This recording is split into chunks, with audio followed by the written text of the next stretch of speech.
Maka hanjit tua. Hotel tanung buat ya Allah nak kirim misil pahala lun buatnya kurang cik lun ya Allah. Karena lun kalau lagi nyotok gara-gara urung cik.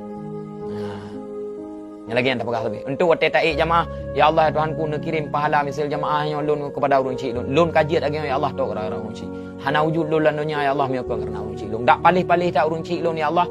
Nabi Allah wa juga. Nyan tapi dah hana tak pegah babah juga. Faham? Latih. Menancin, itanya yang mentang runci. Ya, gaya hana gaya buat tapi tiap bulan yang kirim peng katanya.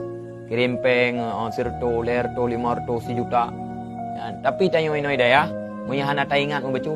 Nyan kurang ngajab juga. Aura-aura kerot kan. Ya, kurang tingan. Dan buta tepu hanjit katanya lagi orangnya. Menyehana perjuangan dua draur. Yang pertama urang si, yang kedua gure. Hanjit tanya orang. Maka apabila relah tepeh dua orangnya, kita tanya akan relah dunia akhirat. Ini nama.